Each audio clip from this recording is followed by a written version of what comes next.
Saludos, apreciados amigos y hermanos que nos sintonizan a través de estos medios. Les habla su amigo y pastor Javier Zorrilla. El día de hoy estudiamos el tema La segunda señal en Galilea.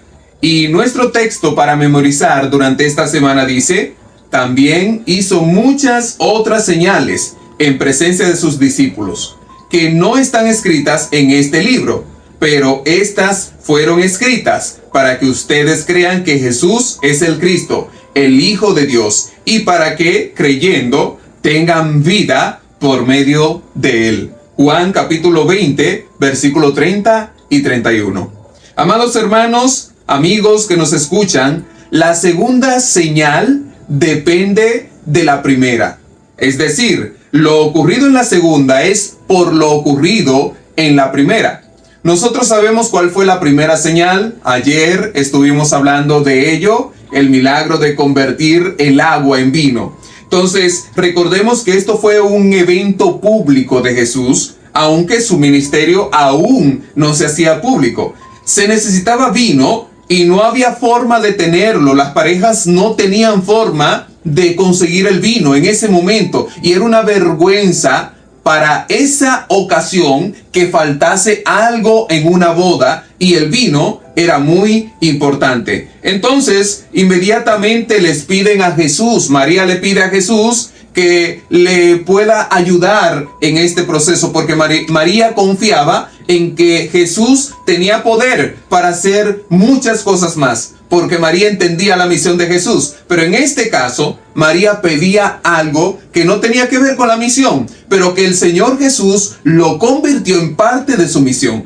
Ahora bien, yo quiero que nosotros notemos que Jesús solicita que las tinajas, 6 tinajas, sean llenas. Esas tinajas que estaban allí para la purificación, que sean llenas. Allí entonces el Señor Jesús pide, y estas personas llegan, llenan las tinajas hasta el borde. Ya todo el mundo sabe que allí hay agua. Los que llenaron las tinajas se dan cuenta de esto y son testigos oculares de lo que ha de ocurrir. Entonces, luego de llenadas las tinajas, el Señor Jesús pide al maestresala que pruebe.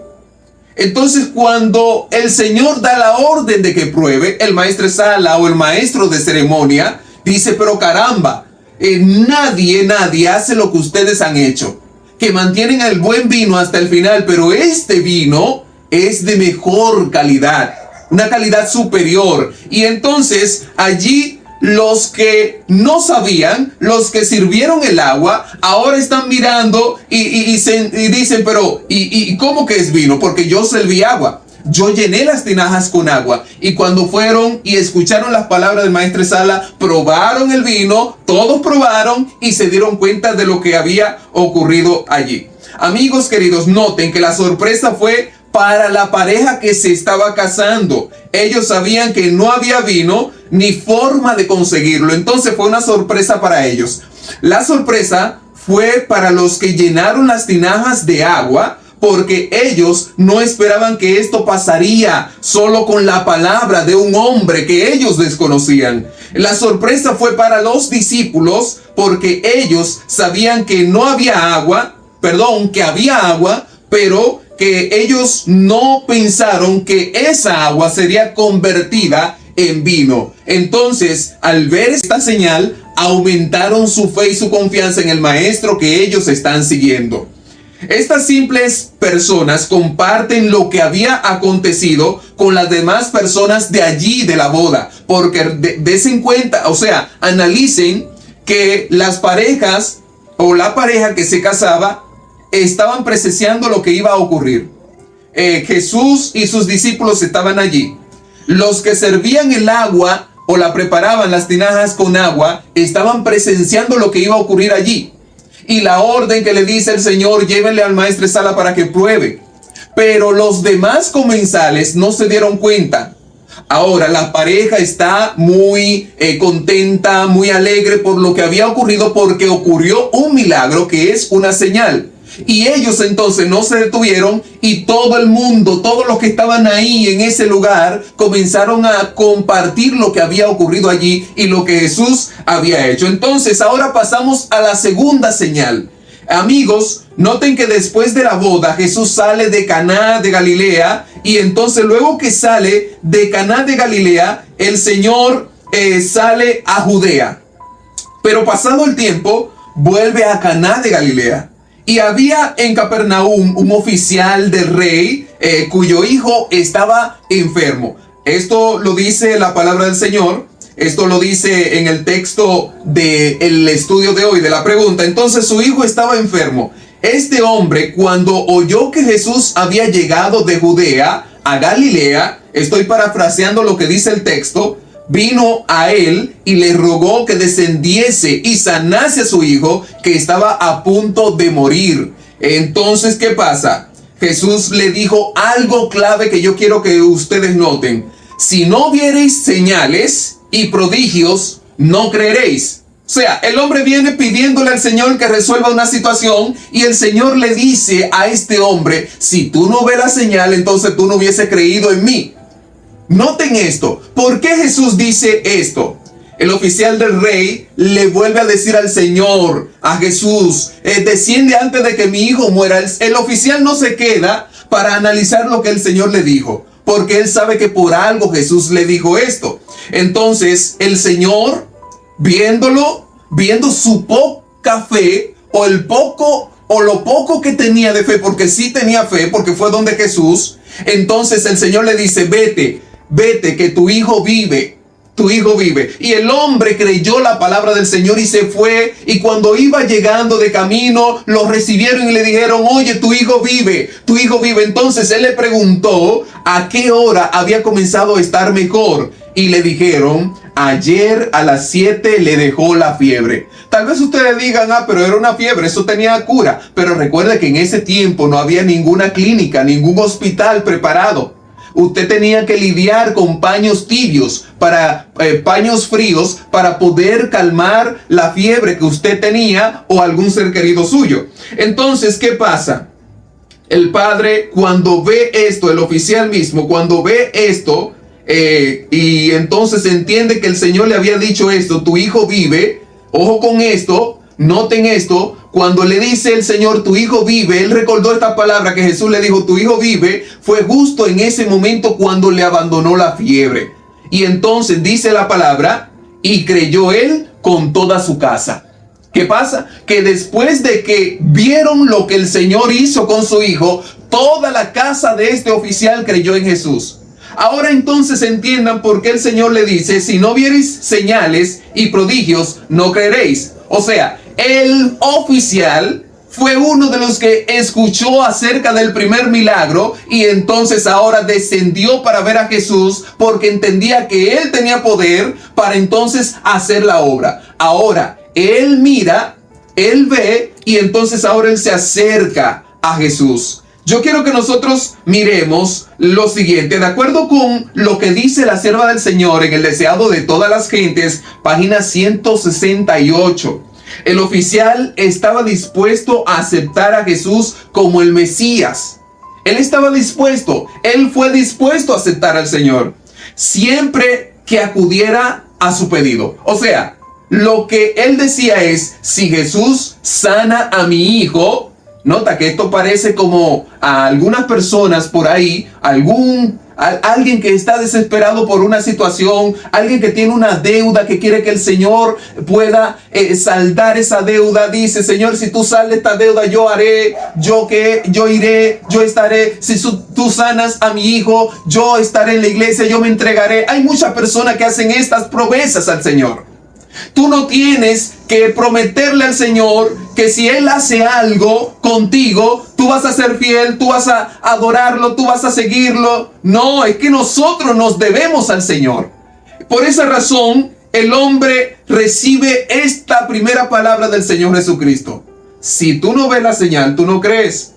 Tú vienes aquí donde mí porque tuviste la señal, pero no porque habiendo escuchado de mí, tú entonces decidiste creer en mí.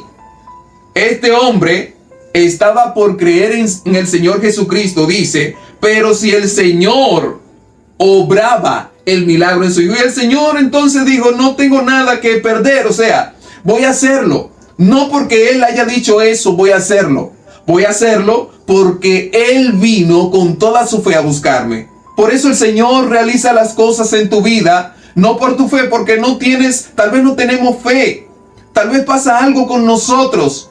Y tal vez la medida de fe no es la que el Señor espera que tengamos, pero el Señor tiene misericordia de ti, de mí, de nosotros. Por eso no tengo que prometerle algo al Señor para entonces yo adorarlo, yo entregar mi vida a Él, yo hacer algo en la iglesia. Yo tengo que hacerlo porque Él es mi creador, porque le creo. Entonces, queridos amigos, seguimos leyendo esta parte de la sierva del Señor del libro Deseado de todas las gentes, página 168. Pero Jesús detectó la falta de sinceridad por el modo de hablar y el comportamiento del oficial. Y comprendiendo que su fe era imperfecta, o sea, el hombre tenía fe, pero su fe era imperfecta. Por esto el Señor le dice, si no viereis las señales y prodigios, no creeréis. En realidad tenía algo de fe, dice la sierva del Señor, pues de lo contrario no hubiera venido. Pero una fe como la suya está lejos de ser perfecta. Y Jesús siempre quería una fe completa e incondicional. Eso es lo que pasa con nosotros. Tenemos fe, pero a veces nuestra fe es una fe con condiciones. Yo voy a creer en ti, pero si tú haces esto. No puede ser así. Nuestra fe tiene que ser incondicional. Antes de que pudiera actuar el poder divino, nosotros ya tenemos que tener esa fe sin condiciones ante nuestro Señor. El oficial tenía el plan de creer si podía primero ver. Él iba a creer, pero primero necesitaba ver. Y hay muchos que me escuchan ahora mismo que prefieren primero ver para luego creer. Hermano, usted tiene que creer primero para luego ver la manifestación del poder en su vida. Por eso créale al Señor Jesucristo, crea lo que Él hace, lo que Él va a hacer, créalo por fe y el Señor obrará en su vida.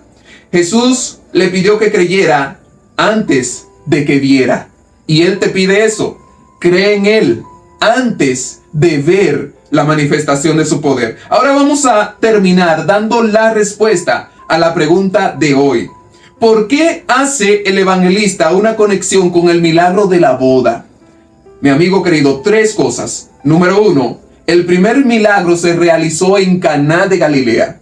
Jesús se va a Judea y entonces luego cuando regresa hace otro milagro allí. Vuelve a hacer el segundo milagro y lo hace allá en Caná de Galilea. El hombre viene de Capernaum, pero entonces se encuentra con Jesús allá en Caná de Galilea.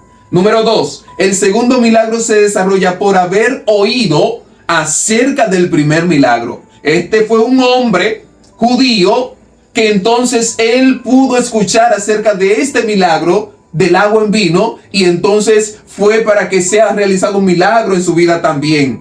Y número tres, este milagro, esto fue lo que ocurrió en el primer milagro que hizo Cristo.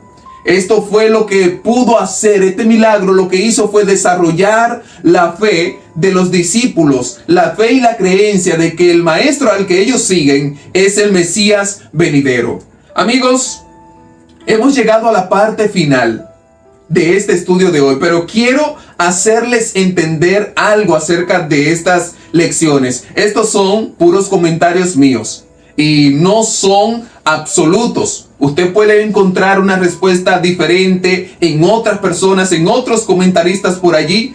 No somos absolutos, no tenemos la verdad absoluta, pero simplemente son respuestas que desarrollo a través de mis estudios diarios. Usted puede diferir conmigo y no pasa nada. Usted tal vez no esté de acuerdo conmigo y no pasa nada. O tal vez sí está de acuerdo conmigo o con lo que yo digo, pero usted puede tener una opinión diferente. Al final, eso, mi amigo, le digo, nos lleva a una sola cosa: a estudiar más y escudriñar las sagradas escrituras. Amigos queridos, eso es todo por este día.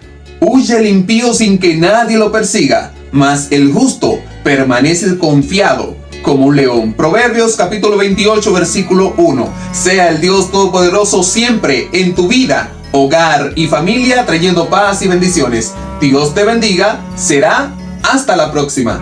No olvides compartir y suscribirte para más contenido.